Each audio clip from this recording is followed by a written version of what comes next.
My capitalist friends who have managed to apparently fuck everything right square into the dirt. And I say that as an endearment, actually, because I myself am a businessman as well. I believe in the idea of actual free markets, not this bullshit that we have here. But yeah, let me sum up this, because I've been looking at the landscape, and I think I've pretty well got this summed up now. You have managed, all of you collectively have managed to sell everything off that is actually had real value. Your so-called, for my leftist followers, means of production. And for my rightist followers, it'll be the vertical integration. You have managed to sell that off for a bunch of paper printed from nothing, conjured out of nothing, for the illusion of wealth sometime possibly in the future when you retire, if you retire. It's hard to say retirement with a straight face anymore. You have managed to do all of this. This is, and it's not like there haven't been people out here that have been trying to pull the reins back on you guys, saying, dude, you guys have got to stop this. Make them start paying you in hard currency, and watch how quickly all of it stops. All the M&A activity, mergers and acquisitions, like all that shit goes away if they have to pay in hard currency. For those of you that saw the video, no one makes it this far in videos, except for a few of you. But for the people that saw the video that I did where I talked about Ford versus Fiat, not Ford versus Ferrari, and stuff, this is my play on words and stuff, that's funny to me. Henry Ford agreed to sell Ford Motor Company to GM, to Durant, okay, the CEO of GM. They agreed to sell it to him if he could come up with $8 million in gold coins, right? Now keep in mind, a gold coin was a $20 gold piece back then. So $8 million, divided by 20, that's how many ounces of gold? It's a lot, right? And no bank would agree to do that. Well, of course they wouldn't, because banks don't really have any real money. They conjure it from nothing, and then you guys pretend it's worth something. How's all that working out for you? You're watching the entire country basically fade into obscurity because you've sold off everything to bankers who conjured the money out of nothing. Now they own the means of production, and so now you have to do everything that they say. Unless you have a war. Now, we can have a war. Now, I'm okay with that too.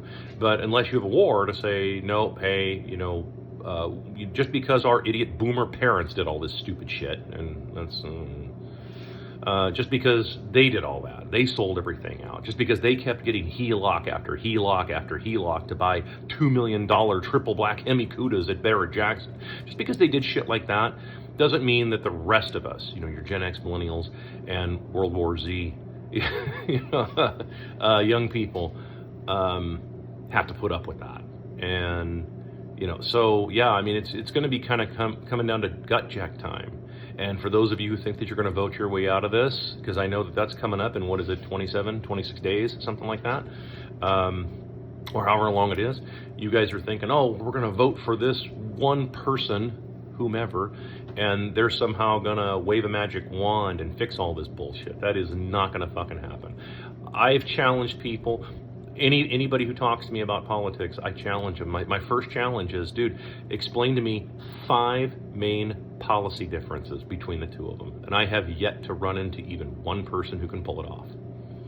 Like actual policy differences. Nobody can. All they can do is say, well, all they can do is shout platitudes and slogans. They don't really actually have any kind of, because neither one of them, in terms of actual policy that would affect the American people, not your corporations, not your stock market, not your real estate market, your Ponzi scheme real estate market, none of that bullshit.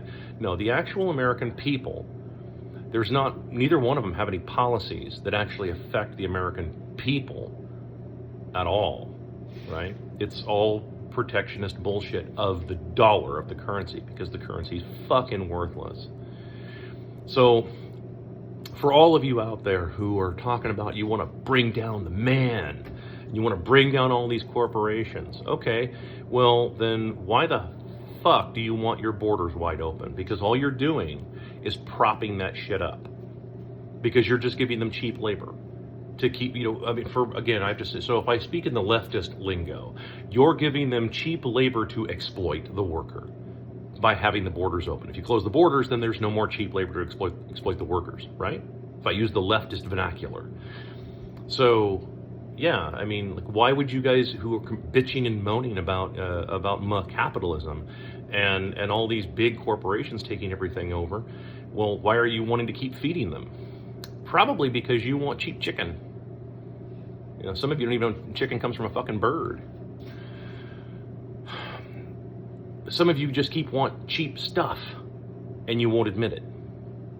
You won't admit it. You won't deal with your own demons. I said this earlier, that the word demons, right? That's sort of it's a fiction word, right? It's used to conjure an image in your mind, but the word demon is just synonymous with hypocrisy.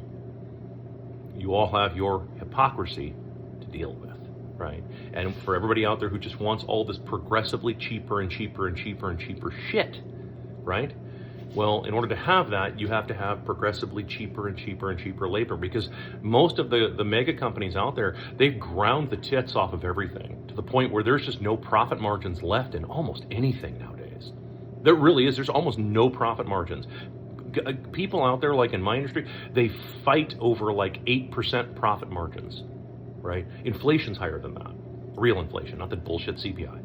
Real inflation's higher than that, and you got guys that are practically half unaliving themselves to try and make an 8% return on something. And that's by the way with them doing the work themselves. That's how bad it's getting. You're in a lot of cases in the business world, you're equal partners with your state government in terms of sales tax. Like, that's pretty fucking horrible. They do nothing. They provide nothing. In fact, they're just a straight liability to your existence, and yet they're making as much, if not in some cases, more money than you are. Particularly if you want to figure the time involvement. Your time is involved all the time. Their time is not involved. So they get a return whether they're involved in your business or not. Why are you paying taxes again? Mow roads and bridges. I had some asshole on TikTok go on about like the fucking roads and bridges. Oh my God, with the fucking roads and bridges people. I thought that debate was finally fucking over with. That people had figured it out. That like, dude, roads and bridges have been around for a long time, and people will voluntarily pay for roads and bridges. That is the least of anybody's concern, is the fucking roads and bridges. But for whatever. I mean, for those of us who have four-wheel drive vehicles, it doesn't really bother us all that much. It's, let them go to shit, apparently. So, yeah. I mean, you guys have managed to screw the pooch on this. So my question, for the what is it, 3% that actually have made it this far. My question to all of you, if you send it out to all your friends that are the capitalists, these are the guys, or the free market guys, the so-called America First guys, the guys that have got big jacked up four-wheel drives and the Trump flags and shit like that. Why don't you send this to them and ask them this question? What are you going to do about all this? Because for the last 50 years plus, the boomers and the generation before that have been selling all of the actual assets of the country out for these worthless garbage currency printed from nothing by a bunch of bankers who do not have your best interests in mind. So what's the plan?